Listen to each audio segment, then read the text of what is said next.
Hi, I'm Leroy Hawkins. I'm Marina Scorchati. We're from Chicago PD. And you're watching In the Loop on WYCC Channel 20.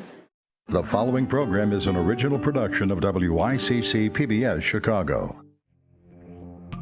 Chicago's tarnished pot of gold, tax increment financing. Who are the winners and losers in this billion-dollar scramble?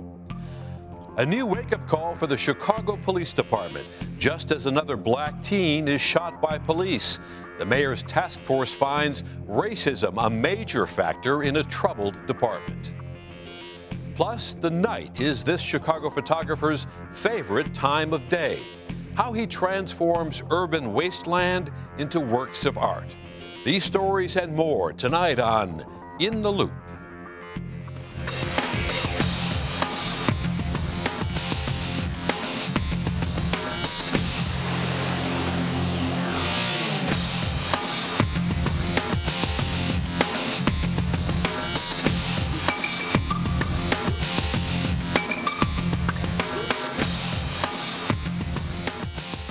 Good evening, I'm Chris Bury. Chicago's property taxes are on the rise. The city and its school system face a deepening pension crisis, but Chicago has a special stash of cash that is off limits for many of its most pressing needs. $1.3 billion that the mayor controls. It comes from something called tax increment financing, commonly known as TIF. The money is supposed to encourage investment in blighted neighborhoods, but critics claim that far too often it is a piggy bank for connected developers. We're trying to understand TIFs. Okay, I'm trying to explain it to you. We don't feel like we're getting a truthful answer from our alderman, and that's ridiculous. We've never heard a number of what this total project is going to cost. Thank you. So I'd like to hear that answer too. What is the cost of the project so that we know whether a TIF is really needed? Thank you. In late March, the tension simmered as Alderman Joe Moreno fielded questions from residents in his North Side ward. Some angrily objected to the city's long-delayed plans for a new TIF district. The tax money is supposed to redevelop nearly 35 acres occupied by the Lathrop Homes public housing project. All but 150 of the 925 units in the old buildings built in 1938 are now vacant. The new development would include a mix of public, low-income, and market-rate housing. But longtime Lathrop resident Juanita Stevenson is worried. I want to know about what benefits are there in the TIF for the residents of Lathrop Homes, because this is a community that residents together build together. That question, who really benefits from TIF projects, is at the heart of a raging debate. TIFs were started to help poor communities, basically, and put jobs and generate new property tax in so-called blighted areas. Tom Tresser, a community activist, leads an organization that opposes the way Chicago creates TIF districts. He believes their original purpose has given way to a handout for developers. It hasn't worked out at all as intended. In fact, it's worked the opposite, and it's a bit of robbing the poor to pay the rich. In a TIF district, a boundary is set for 23 years. Inside that district, tax revenues for schools and city services are frozen at current levels. But as property values rise, all new tax money is set aside for economic development. That money can be spent for public works projects and on subsidies for private developers. And it's a cash gift, not a loan. It's a cash gift to the developer to incent them to do a project in a place where the market has fled. But in Chicago, Tresser says, much of the money has not gone to blighted areas. Take a look at this map from the Chicago Reader. The far south and southwest sides, some of the poorest parts of Chicago, have received only a fraction of TIF funds. The lion's share spent in the central part of the city, from north of downtown to the South Loop. The company that bought the Sears Tower, renamed Willis Tower, got TIF money. So did developers of this upscale apartment building in the West Loop. And now, a new Marriott Hotel at the South Loop site of DePaul's new basketball arena will get the gift of TIF too. Why do we need to give a billionaire corporation $55 million of hard-earned property taxes at a time when we've closed schools and so many other essential services Why can't they build that hotel by themselves? Mayor Emanuel insists his administration is reforming the way TIF money is spent after abuses in the Daley years. For example, the city is spending more than $300 million on road and bridge repair, another $155 million for rebuilding CTA stations, and more than $100 million in TIF funds for school construction. I think the program is much better managed now than it used to be, but in an era when we're short of money all over the place and they're closing schools or whatever, people look at this big pot of money and say, aha, don't spend it on that, spend it on me. On the west side, TIF money is redeveloping Mount Sinai Hospital. On the south side, a new Whole Food store in Englewood. And in Pullman, big TIF projects include a residential retail complex near Walmart, the new Harris Soap Factory, and a planned Whole Foods distribution center that's moving from Indiana. We talk about bringing jobs into the area. Well, we've been able to bring jobs in from Indiana, where ordinarily we're losing jobs to Indiana. Alderman Anthony Beal says the TIF investments in Pullman have led to more jobs, less crime, and a stronger local economy. People are now shopping in my community. They're working in my community once again. So we've been able to leverage TIP dollars with private corporate dollars in order to help revitalize a particular community.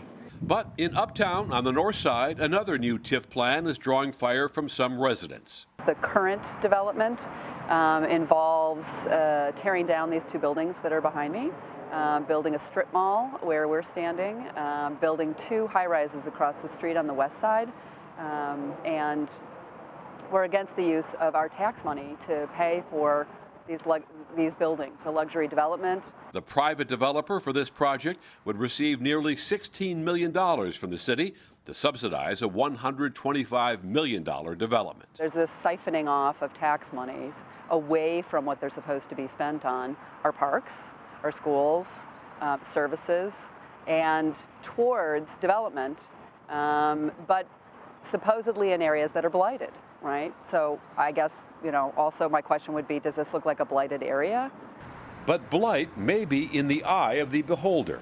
At the crumbling Lathrop Homes site, the city has given a green light to spending TIF money on redevelopment, but it is a sensitive subject for Alderman Moreno, so sensitive that when our producer tried to ask him about it, he walked away. Okay. Those folks would know. Okay, I gotta go. Mayor Emanuel says he is now phasing out 7 TIF districts in the downtown area. And joining us now to talk more about TIFs and other big stories are Chris Lentino, manager of Chicago Outreach for the Illinois Policy Institute, Domiti Pongo, news anchor for WVON AM 1690, and Abe Scar, director of the Illinois Public Interest Research Group, and welcome everybody. So Chris, let me begin with you. The mayor now says he's phasing out downtown TIF money, wants to move it to the neighborhoods. Is this a move in the right direction? Well, we have to remember what TIFs really are. Again, the idea is that it's supposed to revitalize economically blighted areas. And that's really well-intentioned, but well-intentioned things don't always work out as they're planned. Especially in Chicago. Absolutely. and we see that specifically with Lathrop Homes. So Lathrop Homes is a public housing development on the north side that has been neglected. And what the mayor would like to do is redevelop it with mixed-use housing. Now, because it is a public housing development, that land is completely tax exempt. So when this new market rate housing comes in, 100% of those tax dollars are going into the TIF. They're not going to the parks. They're not going to CPS. And that's a problem. And what we see is that TIFs are just a bad idea because they're siphoning off and diverting funds from the taxing bodies that desperately need them. But we saw Domiti in Pullman. The alderman says, look, TIFs have brought development to a blighted area with the Walmart, with the Harris factory, with the Whole Foods distribution center. He says crime is down, employment is up. He's got a more stable community. Don't TIFs make sense for areas like that? Absolutely. I think if done correctly, this would be something that the city needs. Even as we talk about things that are tangentially connected to economic empowerment in these communities, it will affect crime in these areas. I mean, we talk about police reform. These areas wouldn't have to be as aggressively policed if there were some economic opportunities going on in these areas. To say that TIFs are a bad idea altogether, I don't think it's a bad idea. The way it's being executed is what's most troubling. And a lot of these developers wouldn't come to these communities if not for something like TIFs. Well, that's an important point, Abe. I mean, would these areas like Pullman, would they even be developed if it were not for this TIF money? Not necessarily, or some economic development money in general. And that's really what we're talking about, is economic development. And the problem with TIFs is that instead of us starting with a plan for the whole city and looking at the needs of the whole city and the needs of the neighborhoods and where we really do need to invest and where private investment would not occur but for some public investment as well, instead of doing that in a holistic way, it's done in this rather untransparent, piecemeal process that isn't governed by a deliberative democratic process. And so we have some projects that are worthwhile and then others that are quite questionable. And there's been a lot of concerns because of that over the years. But I guess the bigger question is the movement now in the right direction. We saw during the Daley years, frankly, some abuse where all the TIF money was going downtown to some very wealthy developers. And now it does seem to be going out into the neighborhoods a little bit more under this new plan from Ron. Well, absolutely. But when we're talking about Lathrop homes, let's be very clear about this. We are not talking about a blighted area. We are talking about an area just outside of Lincoln Park where the land value is quite high. So we're not talking about redeveloping a blighted area. We're not talking about Pullman. We're not talking about Gresham. We're talking about just outside of Lincoln Park and spending a lot of money in that area. And again, bringing it back, the reason why TIFs are such a bad idea is because ultimately the people who end up paying for these TIF projects are the taxpayers. Because that money, again, is not going to the taxing bodies. Do you think the city would be better off without TIF altogether? Absolutely. Absolutely.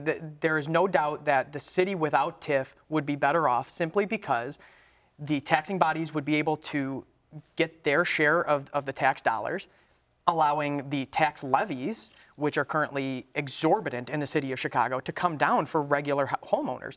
Everybody, whether or not they live in a TIF district, is paying for TIFs.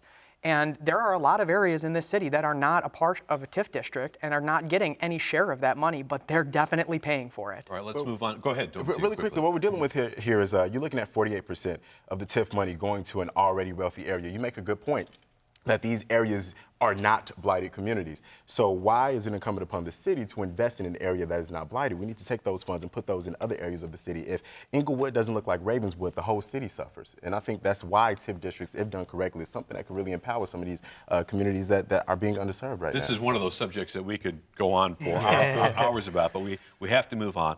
Another week in Chicago, another police shooting, this time a 16-year-old African-American. It comes just as the mayor's task force has released a blistering report. This is the Police Accountability Task Force. The headline is that racism is a major factor in the breakdown of trust. Any surprises here?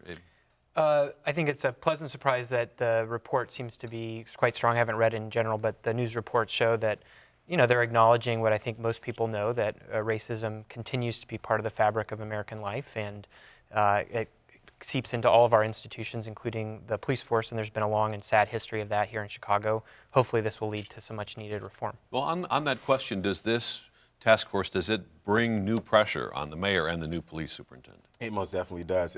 Actually, one of the recommendations explicitly says that Chicago Police Department leadership should publicly acknowledge the racial disparities going on right now in the city of Chicago. Some of the recommendations, and it's almost a novel, it's 190 pages, some of these recommendations came specifically out of meetings which Lori Lightfoot heard from community members right here at Kennedy King. I moderated one of the police board panels. She's also on the Police Accountability Task Force. Folks in the audience, we're talking about the FOP contract, something that I didn't think that a task force would hone in on with such specificity. And I think at this time it's needed, but I would understand why most people are skeptical about whether or not this will actually bring about real change. Chris, is that skepticism well-deserved? Well, we have a brand new superintendent who just got sworn in yesterday, and he's acknowledged that he wants to take the recommendations of this task force seriously, and that's an important first step. What do you think he needs to do? Well, he needs to be willing to listen to the community, to acknowledge the community's concerns, and to be willing to engage the community. Because, we know that the Chicago police are the backbone of the community. And to be sure, when an officer acts outside of the bounds of the law and their responsibility, they need to be held accountable for those actions to the people that they are supposed to be protecting. And I think that the new superintendent is taking the steps to recognize that and identify that. And with morale so low, it's going to be very difficult for him to walk that fine line between holding them accountable and also feeling like, because right now, that I think someone said the police right now is in a fetal position, and we've seen crime go up upwards of 70%. A lot of these communities in the first quarter of the year. So, how do you walk this fine line with holding police accountable, but at the same time not making them feel like you're laying all of the problems of the city at their feet?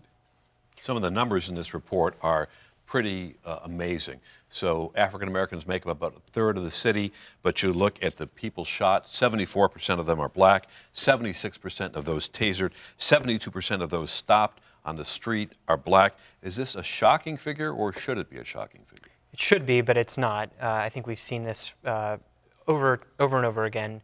And I think the Justice Department investigation will also be interesting. And really, we are looking at practices, long-standing practices in the department that will be challenging to confront, but need to be confronted. Now we have to move to what I would call the dysfunction desk, otherwise known as Springfield. And the newest battle, the fiercest one, is over cuts to home health care. And the union of the healthcare workers is waging an ad campaign in the districts of some Republican state legislators. Let's take a look at one of these commercials that are airing. My dad is a World War II vet. Fought in the Battle of the Bulge. Bronze Star, Purple Heart. Governor Rauner is attacking Illinoisans like Patty, who care for our veterans like Vince, endangering our most vulnerable. It's a quality of life that's lost when they have to leave their homes. Tell your legislator to stop the governor's attacks on Illinoisans who care for our most vulnerable. These ads are specifically aimed at Republicans. And Chris, do you think that they're going to move the needle? Well, let's make something clear. This is not an attack on the governor. This is SEIU attempting to make themselves relevant again. If we remember, in 2014, the Supreme Court heard the Harris versus Quinn argument, stating that home health care workers did not have to be dues-paying members of the union. And as a result of that ruling, a number of the union members left the union. And at this point, SEIU is struggling to keep up their membership and to keep up the funds that are coming into the union. So this is SEIU's attempt to make themselves relevant again, and by using the state budget crisis as a pawn to get to their end goal of, again, relevancy. But the message here that services, important services for people, are being cut and have not been restored in this budget stalemate, isn't that message one that may be resonating? Absolutely. I think this is more than just about SEIU trying to claim relevancy. The governor's the person highlighted in the ad, but really this is targeting rank and file legislators. While the governor and the speaker are somewhat inoculated from public pressure at this point, or seem to be at least, rank and file legislators who have universities in their district, who have other public services that are suffering, are starting to feel more heat to do something. And these are targeted specifically at Republicans that the union thinks may be susceptible to that pressure. And we're seeing this happen right now. There are bipartisan conversations of rank and file legislators happening. They met privately, supposedly, last week. Yeah, and ongoing. And this week, I spoke to legislators yesterday who were involved in these conversations, and they think they have a framework, and they're going to potentially announce it next week. Whether that actually leads to anything. Well, give us a hint. Well, I didn't get to any of the details. I'm not at the table quite that much, but they did say that they may be announcing something next week. While these meetings are going on, Governor Rauner met privately with Speaker Madigan. That apparently did not go well because Madigan went right out on the floor and accused Rauner of trying to move forward a personal agenda. And I think the getting at what SEIU is trying to do, I don't know if intentionally, but nonetheless, it's serving this purpose. It's casting a wider net of who this is affecting. You look at the Chicago State University, it's been framed as something that is affecting impoverished communities, or you think social services, you have a picture in your mind of who that person might be or who those people might be. That's something you look at the demographic of those used in the commercials and this messaging, and I think it's casting a wider net, and that can implore more bipartisanship in actually dealing with this issue and trying to find a way to pass a budget. Chris, what do you think? I mean, where are we going from here? We're now in entering the 10th month without a budget. Well, why are we in this problem? Let's be realistic about that. It's because of pension and pension costs. The state of Illinois is currently in debt to the tune of $110 billion. And how we got to that point is because the pensions as we know them now are simply unsustainable. Let's look at some of the facts and figures.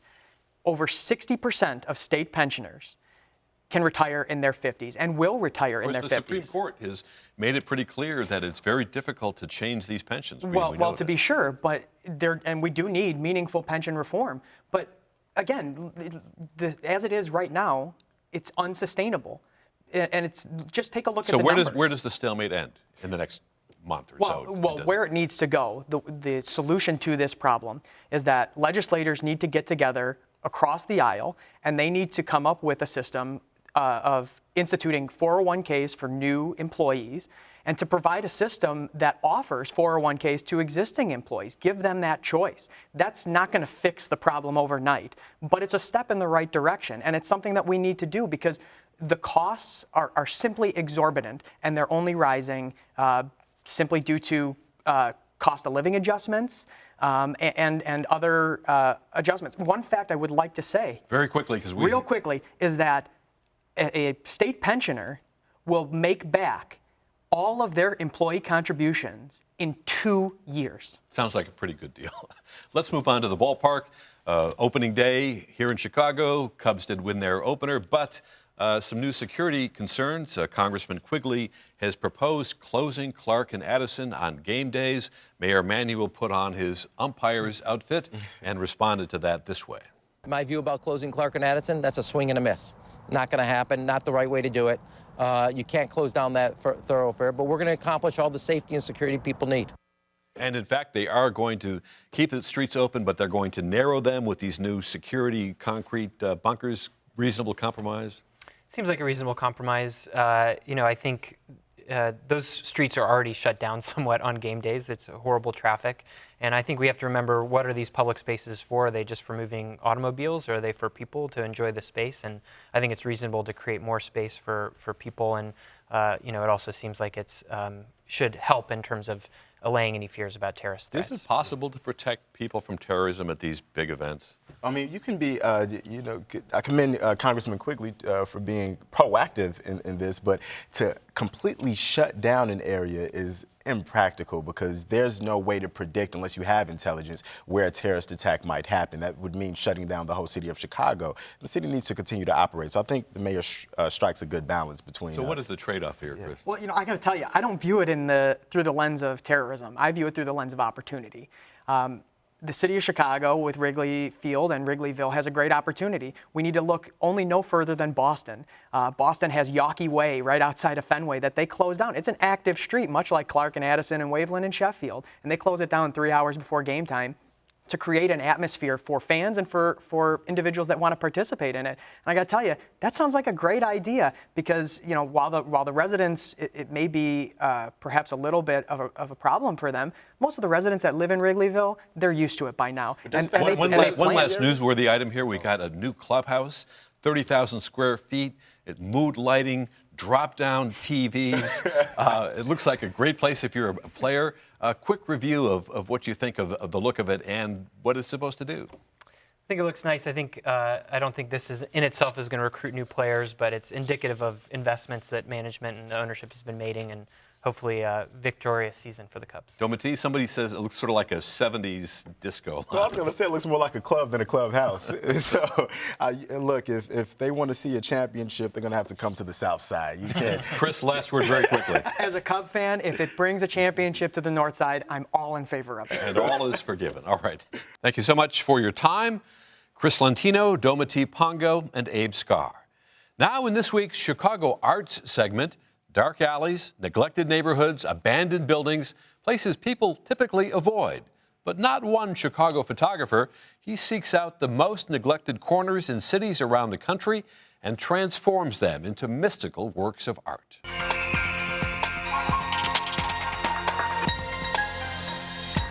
The places that I choose are literally shunned. I mean, people do not want to go anywhere near them. The fact they are so out of the mainstream and the fact that they are so hated and feared is a big attraction to me. Photographer Xavier Nuez makes his living lurking in the dark, focusing on the depths of urban decay. Since 1991, he has been capturing images of desolation and abandonment, part of a series he calls Alleys and Ruins. Where most would bring police protection, Nuez brings a 50-year-old camera, some lights, a handful of colored gels, and a lot of courage. So I've been shooting this series for 22 years. And in that time, I've been privileged to be able to travel the country. In those years, I've been chased by gangs a number of times, and I've had guns pointed at me. The cops sometimes will threaten to put me in jail. But danger and threats don't stop him. Nuez says this is in his blood and his family history. A childhood fear he's turned into a career. My father spent time on the street. He was homeless as a teenager, and I grew up listening to some of his stories. For me, the great irony of my images is that they were created because of this deep-seated fear that I would end up homeless, and this thing that I thought would drag me down and ruin my life, in fact, has done the opposite. The thing I was most afraid of has, in fact, created the greatest successes in my life. So successful, in fact, that the New York Times has called his Alleys and Ruins series a masterpiece. He's captured images in cities across the country, New York City to Dallas, Compton, California to Chicago's Pilsen neighborhood. Photos that leave you wondering, how did he do that? So what I'll do is I'll put the camera on a tripod, do 10 to 30-minute exposures. During that time, I'm shining colored lights on different parts of the scene, and I combine my lighting with the city lights through these, very long exposures. That's my 50-year-old Hasselblad film camera. Been with me for 20 years. Bought it secondhand, and it's just, incredible quality. It's a work of art in itself. Well, I'm going to be lighting the scene with various lights. This spotlight from this distance, for it to register properly, I've got to be moving it at a certain rate. Yeah, this looks good. This looks good. If I get a good Polaroid, it's rare.